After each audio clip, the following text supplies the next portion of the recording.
Welcome to Fail Forward Friday, another episode, exciting episode. I'm looking forward to this. My name is Roche, and I'm with Malesela. Awesome. The rules are fairly straightforward. 15 minutes or so, my story, 15 minutes his story, and then we compare notes. Because I know Malesela doesn't stop talking. 15 minutes is not guaranteed. But I know that he ignites me, so I know 15 minutes is not guaranteed. But anyway, welcome. Ish dog. It's not that I don't speak. Now you're passionate. You get carried away. Yes, we all do. I was about to say, but dog, you know when you have someone with so much wisdom like you, then things just come out. A story on top of a story on top of a story. The check is in the post. Do we still do checks anyway? So from the last episode, we were trying to find out what comes after unicorn, right? Yes. We were talking about Jack Ma and yes, right? And so unicorn status is 1 billion valuation. Yes. And then the next after that is 10 billion valuation. Yes. And it's called decacorn. Yes, decacorn. And then there is 100 billion valuation, which is hectocorn. Hector, because there's 10. Yeah, 100. Yeah, 100, yeah. 100 okay, billion. hectacon. Hectagon. So is that where we're trying to get to, Doc? I can't even imagine how $100 billion looks like. Yeah. Physically. Yeah. Imagine South Africa. Just numbers. Anyway, I guess some people, after some time, money is just numbers. You don't actually even get to see. Because obviously it's tied up in the stock. That's true. Anyway, so who's going first? Doc, let's go with you again. Oh, no, you go first. I'll tell you why. My story is slightly long. So I'm not going to even do the whole story. Okay. I'll do part one of it. All right, cool. Yeah. Mine is actually going to be a bit shorter. Okay, funny enough. awesome. Okay, cool. Awesome. So I'll be talking about Masayoshi Son and SoftBank. Yes. And for those that don't know, SoftBank is an investment company to dumb it down. It's an investment company started by a guy called Masayoshi Son. He's a Japanese guy. And this guy, the way he invests is out of the ordinary. The way it came up was actually very good, how it started. But of recent, from, I want to say, after the 2010s into the 2020s, he has made mistakes with his investments that has cost them a whole lot of money. In fact, I'll tell you now, I think it's cost them something like, it's cost them $56.5 billion. So this figure includes losses of 72% of the portfolio companies in which the Vision Fund invested. So I'm just trying to see here which companies he has invested. SoftBank has invested in. There's quite a lot. And I see... But the big guys, yes. Yeah. I see Alibaba as well. Yeah, he's done Alibaba. In fact, a lot of his fame came from the Alibaba investment. Alibaba, Uber. Yes. Boston Dynamics. Is WeWork. Yeah. Wow.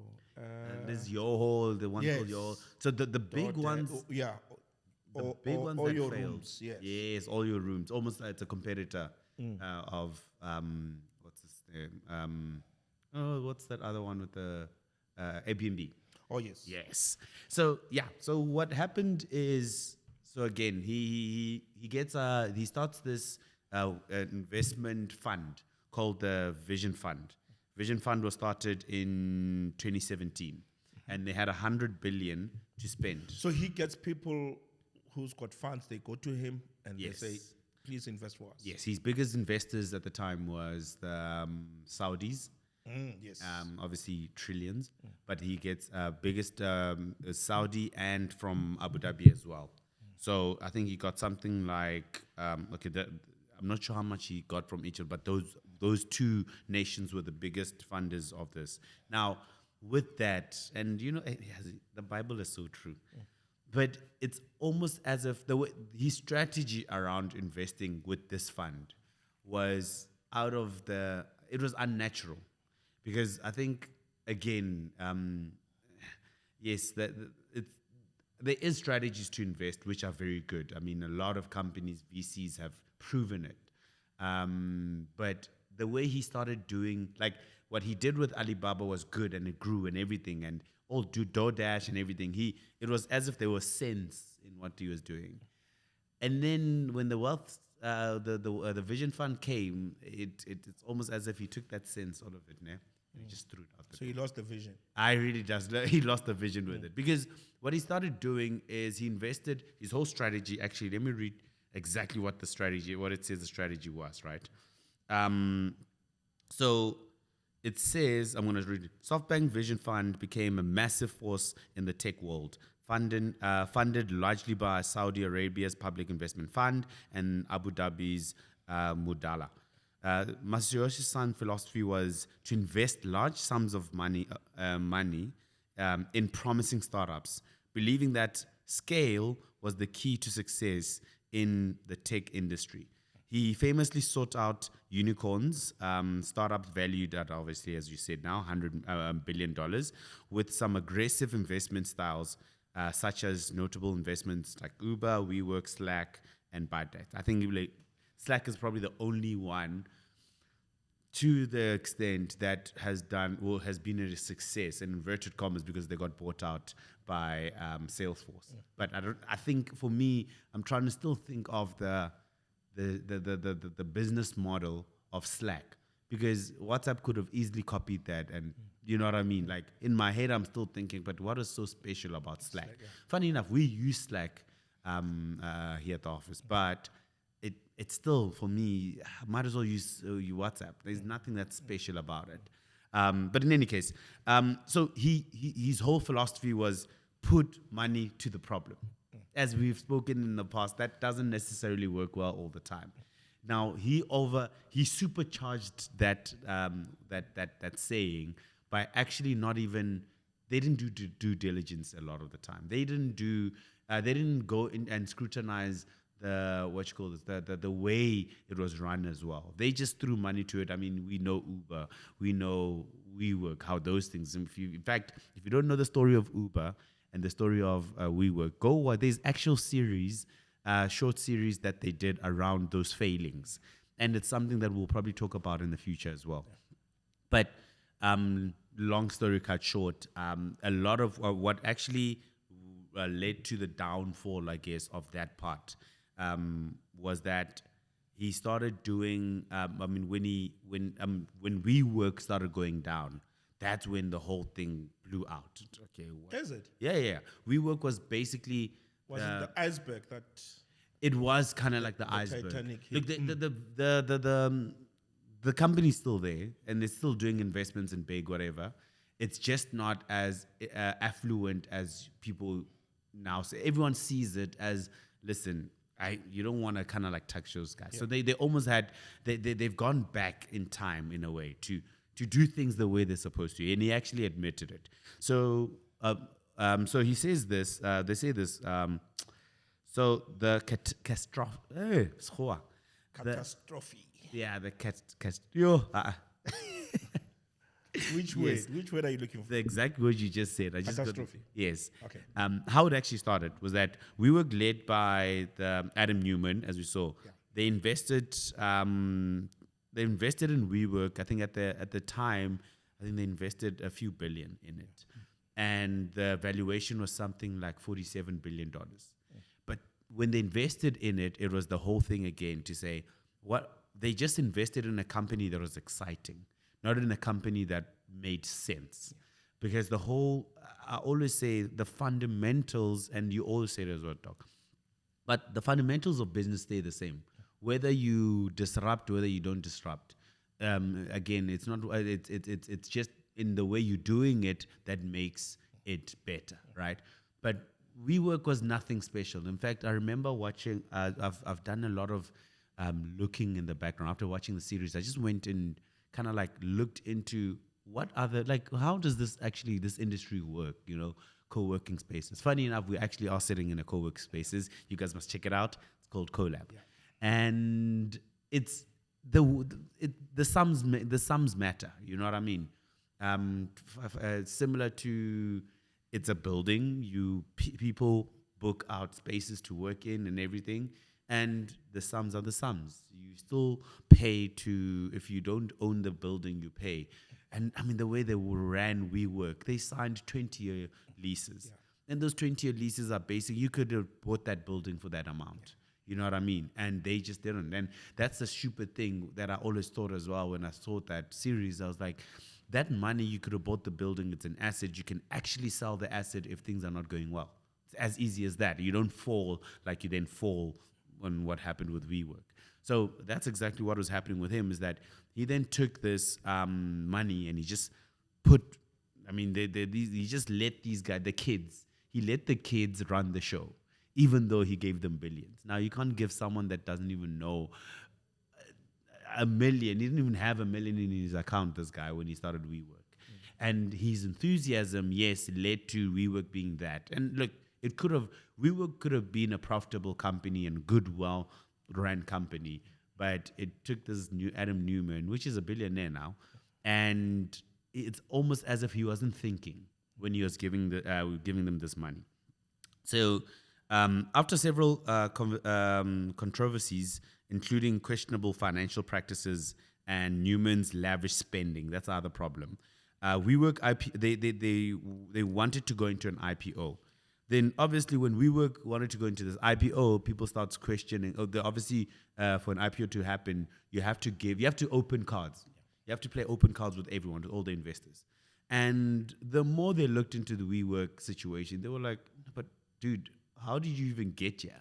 You're losing so much money. I think at a stage they were losing something like 200 million or a month, $250 million a month, just losing it, like going up in the air, you know? And it was ridiculous. And so they decided, you know what, this is not going to work. They stopped the IPO at the time, and they tried to play, they tried to bring everything back. Newman stepped down as CEO, but he held them hostage at one time because at the time things went well. He apparently he took the brand WeWork and registered it in his personal name. Yes. And then the idea was that he will then sell the brand or lease it or whatever to WeWork. Like, who does that? It's like Steve Jobs taking Apple and registering his personal name and then renting it out, or, you know, thinking of selling it to Apple. You know, it's, yeah. Anyway, so I know he didn't leave. When he left, it was very unceremonious. It really was. So he held them hostage because that share basically was tanking. People were talking about whatever, and he needed to. I think he had the voting rights. Basically, he didn't have the most amount, but he had the voting rights. And then he held them hostage and asked for $1 billion, so that he can sell them those voting rights. And it wasn't a lot. It was something like, let's say, like 2%. Kind of thing, or I don't know, something ridiculous. You're right. Yeah. There was something small where he sold those shares, just so that he can think. So he was like, okay, buy me out for $2 billion. You take everything for $1 billion. And eventually they started at like 100 million. He was like, no, he's not budging, because he knew, right? He knew, and you know what it is, Netdog. You know when and especially a public fund like that, where you're taking money from trillionaires, countries, you know, where that you have nothing to lose. You know how much money is in this fund. He was probably like, dude, you can buy me out. Do it. It's just $1 billion. For him, it was, I mean, Adam Newman's, I'm thinking it's just $1 billion. Yeah. But, I mean, this is not his billions that he's giving. You know, it's other people's. And that's probably his mindset. I mean, just the audacity, because it's like WeWork was not doing very well. At all. You know, it's not like, guys, I deserve this because I've built this thing. It's doing very well. They were they were ticking against time because they were running out of funds. That's why things were not happening. And they needed to scale back everything. And obviously, again, voting rights to say, okay, we're cutting our losses here. And man was just like, nope, we're not doing anything. We're not. I think he was not even at a beach in that series when this whole thing was happening. And Masayoshi Son was just like, all over the place. But then he was just like, nope, buy me out or else it doesn't matter. I'll go down. I started with nothing anyway. You know, when someone doesn't have anything to lose, Yeah, that man, Adam Newman. Okay, but in any case, so while WeWork was the largest misstep, they had other problems with Uber and that Oyo, and they were over leveraged basically. They were over leveraged in everything they did. I think SoftBank reported record losses in 2020 of 13 billion from the Vision Fund. Losses. Hey, anyway, 13 billion is a lot, doc. No, it is. No, it is. $13 billion. Yeah. That's countries, Yeah. basically. Yeah. So the global pandemic also didn't obviously help. WeWork took a hit on the pandemic. Oyo took a hit on the pandemic.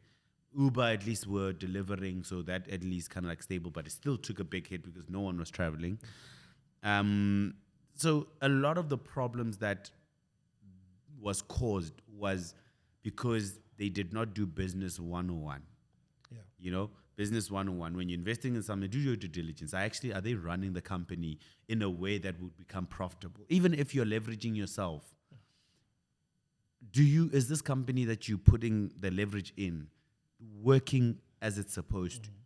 Because if it's not, then what are you doing? You can't, as we've spoken in the past, you can't throw money to the problem. Yeah. So it's basically do your homework. Do your homework. We ran the academy, Yes. and we were using WeWork in Rosebank. And during COVID, the first Yes. week, because obviously it's a monthly subscription thing. So the first week, in the middle, we had paid rent and we're using the facility, and then there was this 21 days thing. Yes. And then restrictions, restrictions. And then the following week, then they decided, no, actually it's hard lockdowns. And we had already paid rent and all these kind of things. And then they charged for a month, the following month. When we were on hard lockdown, then I'm like, no, but how? And the frustrating thing, then it goes to the US and what. And they come back, they said, no, the restrictions were not that stringent. You could still come to the office. I'm like, no, not here.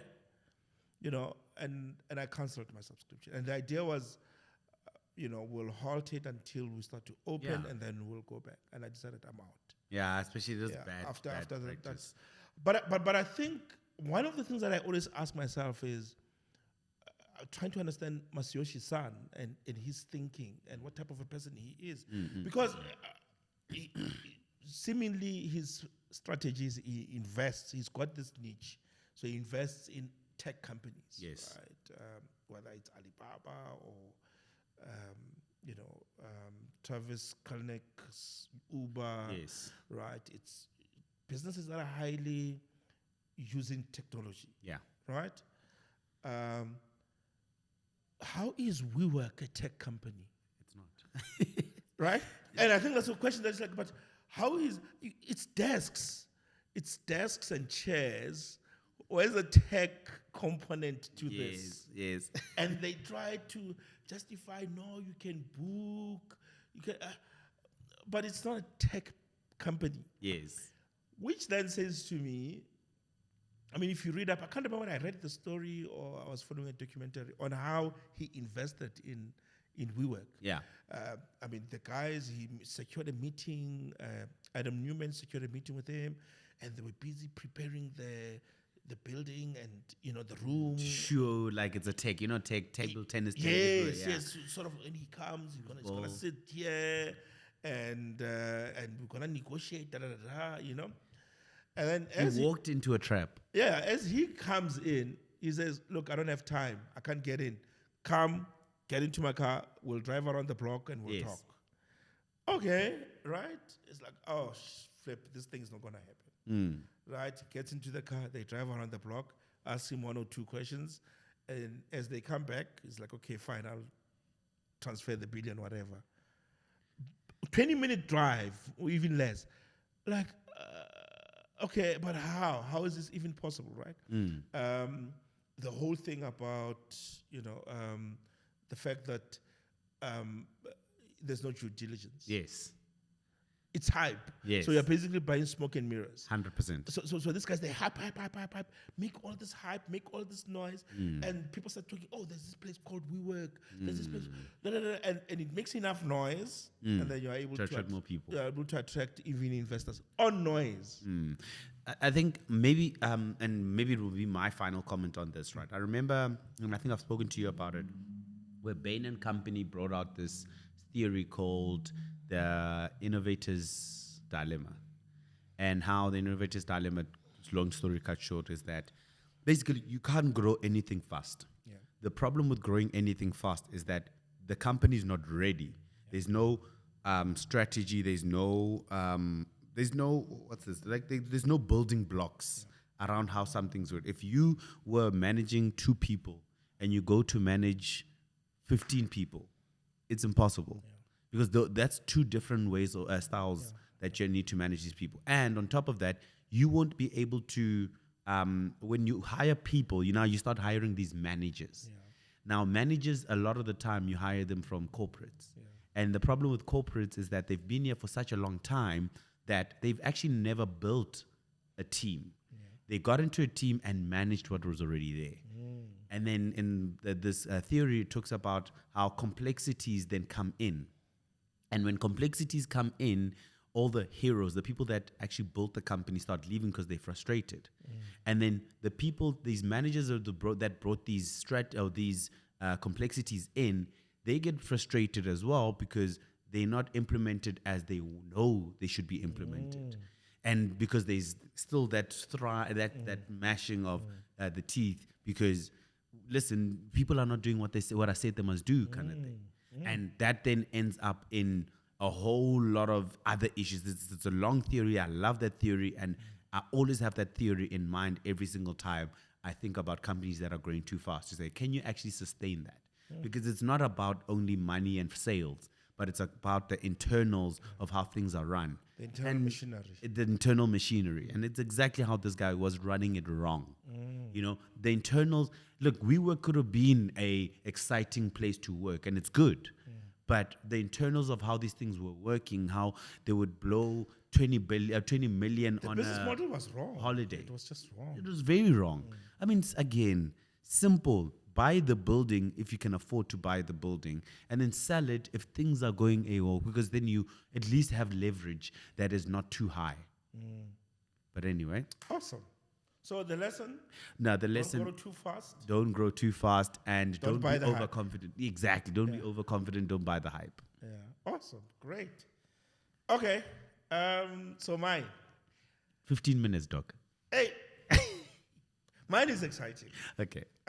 Not that yours is exciting. It's exciting in the way it excites me. Because when I recently, I'm like, this is crazy. Right? Crazy. So a friend of mine recommended that I watch this thing on Netflix. Shout out to TJ. So he says, hey, there's this thing you're going to love. Right? So watch it. So I get into Netflix, I watched. So it's a long thing, right? So I'm going to break my story into 2. Okay. Because we don't have enough time to do the whole thing. I mean, there's a series of blunders, right? And that's why I love the story, because there's a series of blunders. It's quite interesting. So probably you guys know this. I knew this slightly late. When I was young, I didn't know this. And when I started knowing the truth about this thing, I started looking at the whole thing different, right? I know what you're going to say. My wife was watching it, actually. So, I mean, I learned very late that actually professional wrestling is fake. Dog, you could see it. I didn't. I promise you, Mali, I didn't know it's fake until later when I'm grown. Like, what? Is this fake? It changed how I looked at the sport. Yeah. I mean, it's like, I thought these guys are professional sports people. Actually, they're professional actors, these guys, right? But when professional wrestling started, it was a massive thing. It was actual wrestling. It was actual, and we used to believe this thing is real, right? So here's this guy, Vince McMahon, right? Mr. McMahon. I mean, I'm like, this guy, right? Amazing guy, amazing. I was watching that documentary. I'm like, this guy is the epitome of American entrepreneurship. Salesman of note. Oh my word. Yep. You know, grew up, I mean, Vince didn't know his father until he was 12. Yeah. I think he met him for the first time when he was 12 years. Grew up in a trailer park with his stepdad and his mom, poor, right? When he met, his father came back into his life when he was 12 years old. He met his father. His father was a wrestle promoter. He was also promoting wrestling. And Vince just fell in love with his dad. And he says in the documentary that, you know, I was so excited to see my dad for the first time. And I went running and I was, you know, trying to hug him. And he was like, yeah, boy. You know, he was like, you know, this, right? Character. And then he starts working for his dad. So prior to that, he was poor. And then his father was doing very well. And he starts working for his dad. As a ring announcer, terrible ring announcer. Started working for his dad. So back then in the US, there were a whole lot of wrestling federations, right? All over the place, yes. All over the place, and they were regional. They were like specific areas, right? So it's pretty much like if you were to look at it like taxi associations have got different rights routes. Like the route from Maryland to town is owned by this association, and the route from Pretoria to Mamelodi is owned by another association. So the wrestling federations were fragmented like that, right? So his father owned one of the associations together with this business partner. So Vince comes in. So his father is Vince Senior, by the way. Okay. Yeah, and then he's Junior. So he comes in, announcing, you know, making announcements, and then time goes on. His father wants to leave the business. His father wants to sell to his business partner. McMahon says, no, I want to buy this thing, right? And he gives his father an offer. I don't have money, but what I can do is I can pay off the purchase price in 3 installments. Should I miss an installment, you keep the money. The deal is off. Right? I mean, you really need to believe in your something, to say, if I miss one installment, you can keep the money, the deal is off. So the dad said, okay, reluctantly says, okay, fine. He pays off the 3 installments. Never misses an installment. Now he takes over, right? Takes over WWE, World Wrestling Entertainment. Takes it over. He's got plans. So his plan is, I'm going to take this thing, we're going national. Right? Not some remote place, whatever. I'm taking this thing, I'm growing it national. And I mean, back then, wrestling was not even on TV. It was not like a big thing. It was a spectator sport. Yeah, it was a spectator sport. So he takes it over, and then that guy is crazy. He starts doing this tournaments in other provinces, in other areas. Yeah, with other people. Taxi association going to. Yeah. It just started, okay, I'm taking this route, I'm going that route. Like, so people go to his father and says, your boy must be careful. He's roughly fed. He doesn't care. He doesn't care, and this thing is taking off, and he's working hard, right? So his wife says, no, honey, let's take a holiday, right? He goes on a holiday, few days, comes back, he's got an idea. We are doing WrestleMania, WrestleMania 1. So he's thinking there has to be an annual event. You know, like the Super Bowl, you know, the national finals with the basketball. So it's like, no, we need Champions to have... League final. Yeah, Champions League final. We need to have an annual event for wrestling. And I'm going to call it WrestleMania, right? And again, nobody knows this. He's going to now start taking wrestlers from other areas associations as well. And bring them there. Again, you know, mortgages his house to make this thing happen. Mortgages his house. Risk. You know? Risk. And this thing is like, it has to work. If it doesn't work, we are bust. Right? And then at the time, the 2 big wrestlers were Andre the Giant and Hulk Hogan, right? And then he starts putting them there. WrestleMania 1, boom, takes off. Success, right? And then the following year, he has to top it up, right? WrestleMania 2. Then he says, so what do we do this year? It's like, okay, what we'll do is we will have 3 events on one day. So WrestleMania taking place in 3 major cities one day. Hectic. Right? Because now he's trying to pull the numbers. And then Commercially, it becomes a success because it's able to attract. Yes. But many from people. a functionality point of view, it's a mess. Yeah. Tech issues, connectivity, it's a mess. So is this on TV at the time? Yeah, it's starting to now get into TV. And WrestleMania 3 is like, okay, WrestleMania 3, we need to top up 1 and 2. Yes. Stadium. It's like we're taking it to stadium, baby. Yeah. 98,000 people. Yo. All over the world. Now WrestleMania is like, wrestling is now on TV. Yeah. It's national. Mainstream, It's basically. mainstream now, right? And it's national, and people from all over Africa, Europe, whatever, they go to WrestleMania 3, right? And now it's Andre the Giant and the Hulk, right? Like the first ever, the Hulk has, Andre the Giant has never lost. What, and he's meeting, Hulk, and Hulk was very popular then.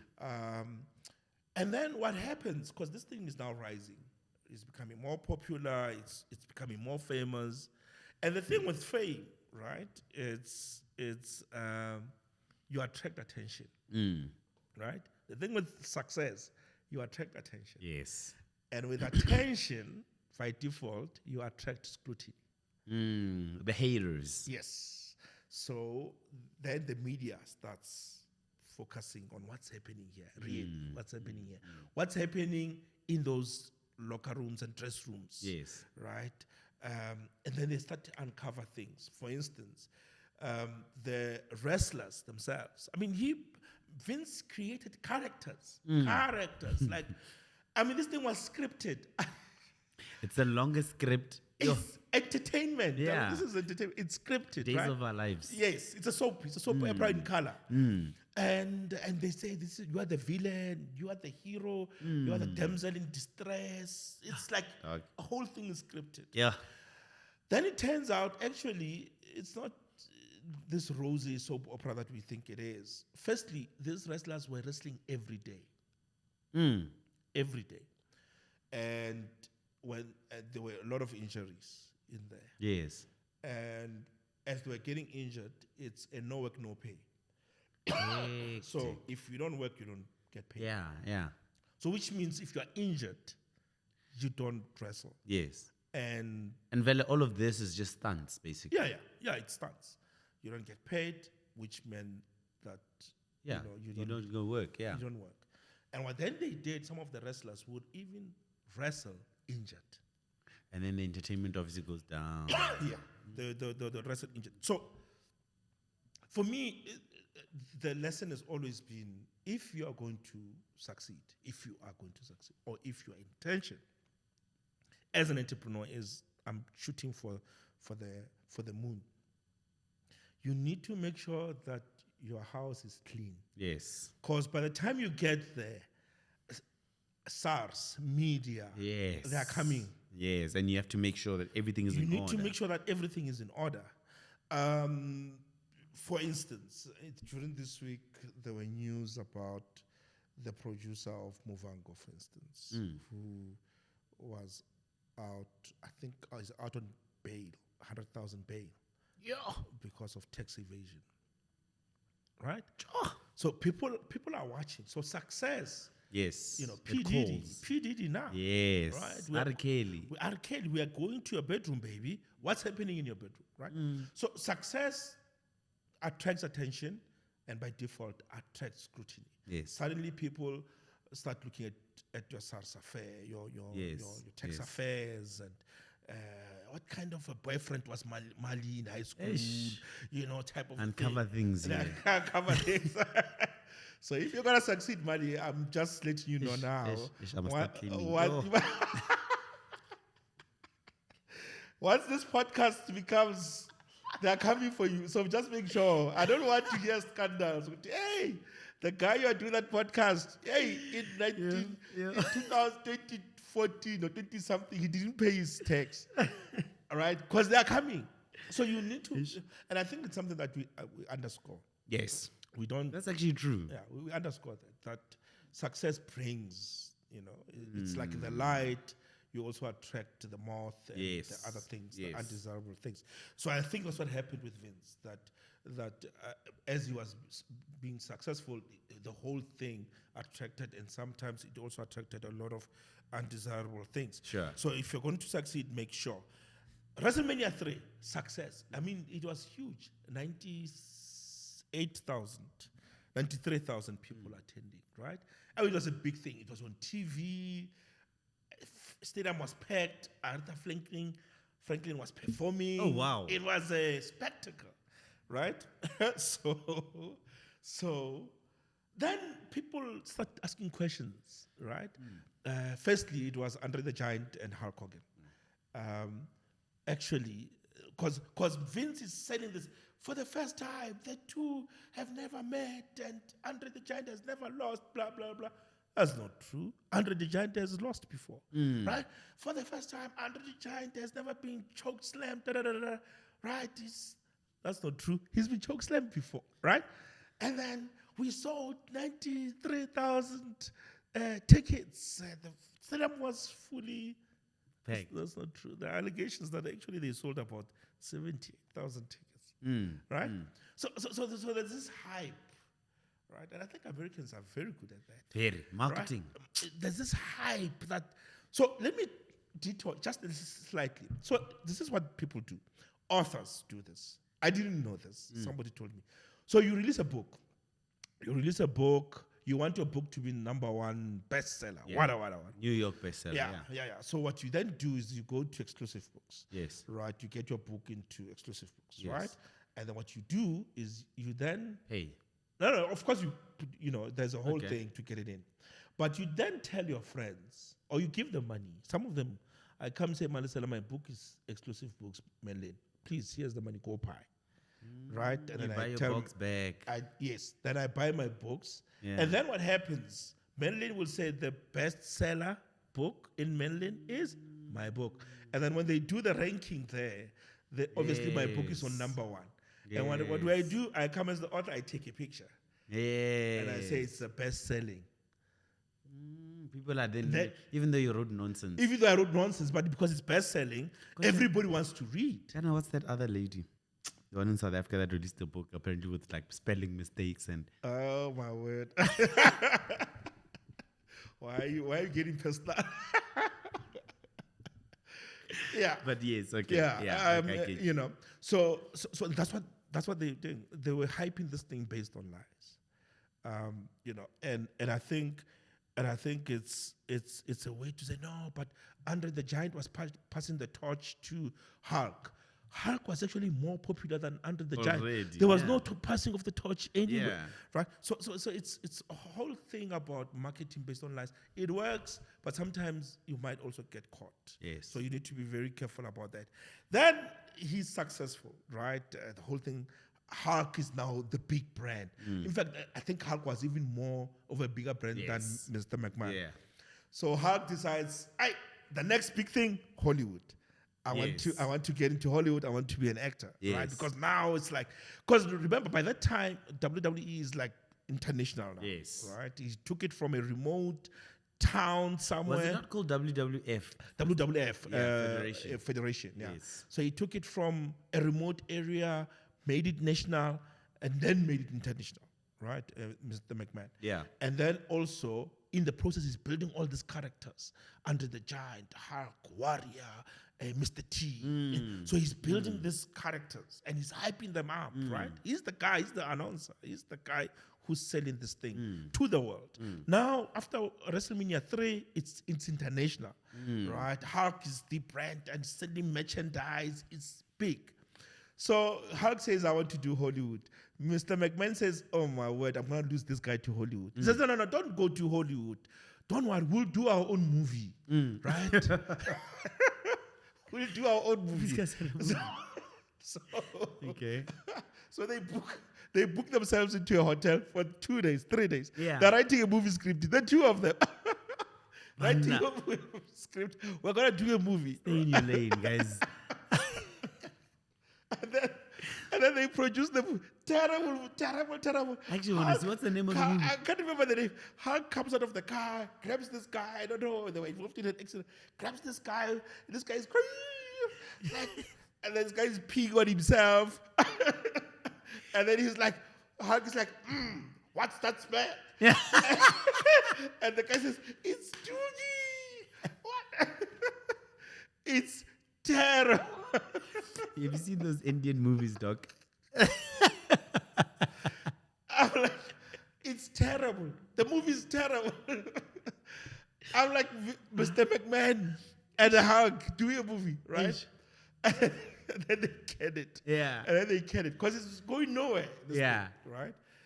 But what I love about Mr. McMahon is he's willing to experiment. Opportunist. He's willing to experiment. It's like, you want to do a movie? We'll do a movie. Let's do 3 venues. Okay, let's do stadium.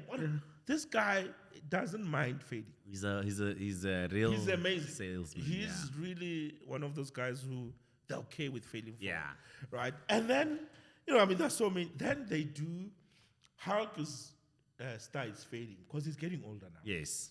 So they need a replacement. Yeah. This is a script, right? So you need a replacement.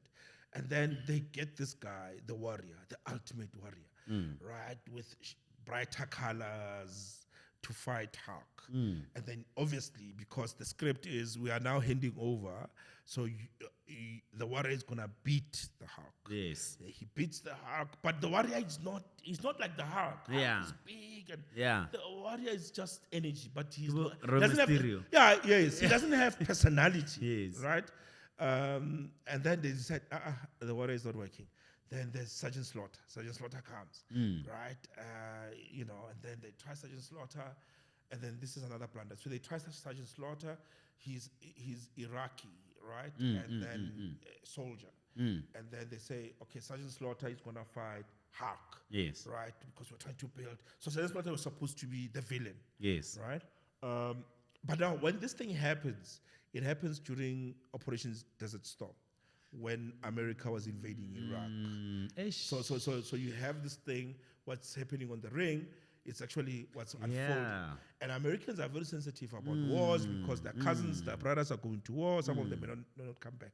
And it killed, sort of dented the spirit of the thing. Mr. McMahon decides, this is not working. Let's dumb it down and maybe start fading out Sergeant Slaughter out of it. He's making mistakes. He's moving forward. Yes. Right? And then I like that. Then there's a whole thing about steroids, right? Steroids are now banned. They are now Schedule 3 or something. Yes.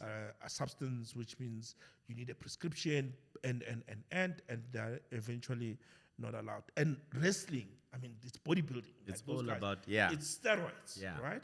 It affects that, and then there's a whole thing about are these wrestlers using steroids and then now it becomes a situation where during that time, Vince decides I'm doing WBF.